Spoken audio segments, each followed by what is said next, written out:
How many of you would jump out of an airplane from 13,000 feet, free fall for 60 seconds before pulling the ripcord, praying the entire time that your parachute opens to allow you to float gently back to Earth? I'm sure some of you have already enjoyed this experience, while others may have felt your heart beat just a little bit stronger at the thought. Skydiving is a relatively safe adventure. On average, there are over 3.2 million parachute jumps each year, and of these, 22 people die. Skydiving is not as dangerous a sport as golf or even lawn bowling in terms of death, and considering injuries only, cheerleading is the third most dangerous sport behind horse jumping and bull riding. But why would someone jump out of a perfectly functioning airplane?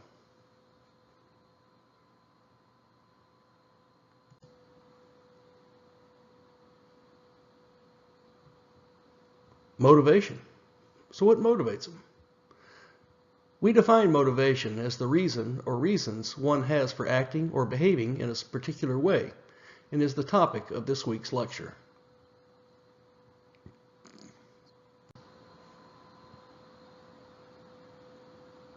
So what motivates you? We have found that people give less blood when they are paid than when they are not paid. Their intrinsic motivation is eliminated through payment. So if you offer them something for something that they wanted to do for the good, they tend to shy away from it. Now, of course, there are people that will give more blood or even give blood when offered money, but keep in mind, these people probably would never have given blood in the first place without some type of payment.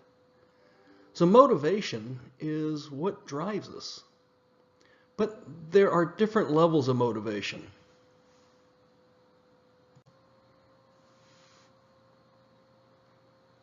According to Daniel Pink, the author of the book Drive, The Surprising Truth About What Motivates Us, motivation has changed over time.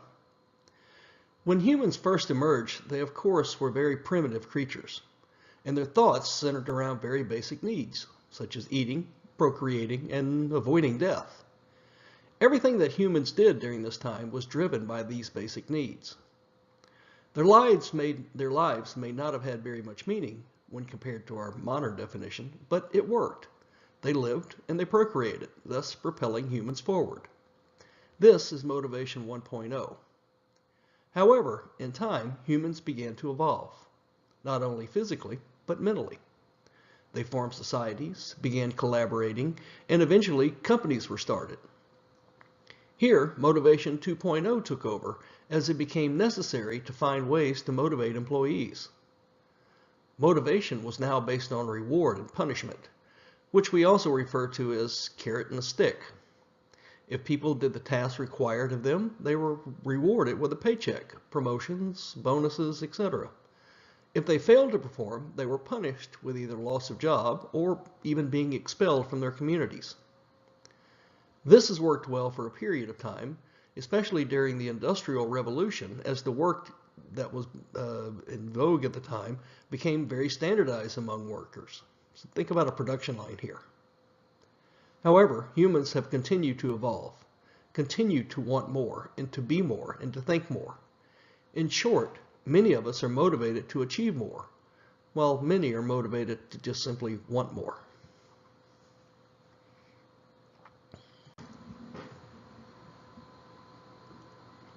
So let's go back to one of my previous questions. What motivates you? Is this money? Is this the only way that you will provide your labor? Are there other times, other instances where you will do it for nothing? How many of you have ever volunteered to work with a group or an organization without money? Many of us have. Think about the organization Habitat for Humanity. What motivates people to give up their time, their energy, and their efforts to go build houses? There's something inside us, something intrinsic, something that we want to be able to do, to help, to give back. This is a driving factor. Now what about companies? If companies allow you to have time to go do this or to do any other type of volunteer work, while also getting paid by the company, you are much more likely to do so. This is where Pink is starting to talk about the changes and talking about different motivations.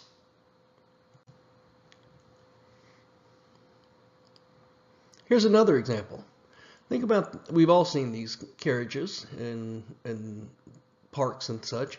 Now, most of them are going to be independent contractors who earn their living through demand that people will pay and also tips. But what if he was working for, say, an organization that somebody came around and hired him to work for them? What would change? Would his motivation change? Well, think about some of the changes that we've seen in the economy, such as the sharing economy, such as people working for Lyft or Uber or opening up their homes through Airbnb. What motivates them? Part of it is financial, of course, but other times there are some other benefits as well that could be driven internally by a person. So this brings us to Motivation 3.0. If you think about it, jobs that require a repetitive motion or an automatized task, it worked perfect in Motivation 2.0. Give a reward, give punishment, but unfortunately these jobs today can be easily replaced through automation. Creative work, on the other hand, can't be automated, and this is very central to today's economy. Work that requires employees to use their brains, as in not following a set of directions or instructions or blueprints, will require a different type of employee, and thus it'll also require a new way to motivate. So with Motivation 3.0, Daniel Pink that is, has come up with that Motivation 3.0 has basically three components: autonomy, mastery, and purpose. The key here is not merely to motivate people, but to help them flourish and allow them to be creative. If we break these down, autonomy deals with giving people freedom over the task to be completed, the time to do it, the ability to select those they want to work with, and the freedom to achieve the task however they see fit.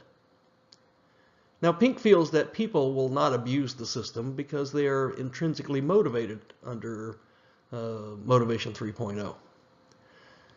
Now, from my view, while this may be true for some, evidence clearly shows us that this is not always the case for all employees. Perhaps things will be different in the new economy, as people may not be employed by a single firm, but may be selling their services to many firms. Now, the second part is mastery. In here, we know that employees will no longer respond to rewards or punishment during Motivation 3.0.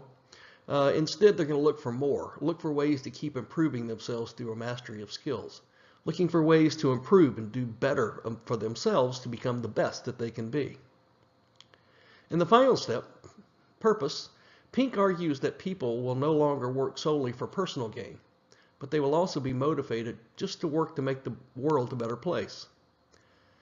This extra vision is contributing to the greater good, can be a very strong motivator, and it will be up to firms to find ways to create this type of vision for their employees. Many companies already do this as I talked earlier, by allowing their employees to go out and work as a volunteer for 10 to 15 hours a week, all while being paid by the company. Now, of course, some people, do it probably to get out of the office, but others do it because they want to give back, because they want to have purpose.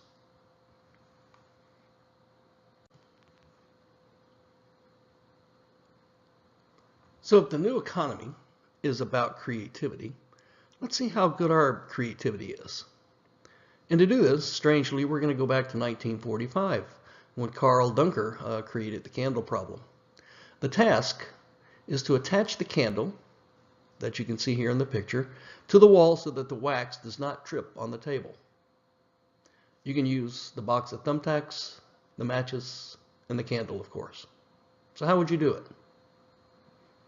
I'll give you a couple of minutes. Hit the pause button here while you think about it. And then the next slide is going to kind of give you the solution to the problem. There are probably several solutions to this problem, but one of the, the classic solution to this problem is that you take the box containing the thumbtacks, attach it to the wall, and then put the candle inside the box. Any wax dripping is caught by the box, of course. Others have come up with ways they move the table, wax didn't drip on the table, and many other ways. But this was created, as I said, by Carl Duncker in 1945, who was a Gestalt psychologist. And what he was trying to do, he was trying to measure the functional fixedness of a person's problem-solving capabilities.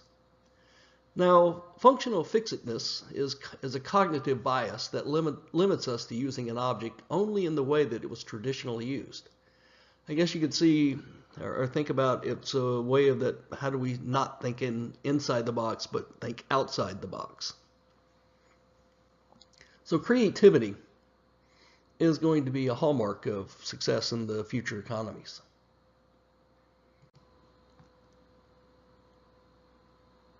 And finally, for this lecture, I'll leave you with this little tidbit from Albert Einstein. Creativity is intelligence having fun. In the next lecture, we'll continue looking at motivation, specifically trying to understand the drivers of human behavior.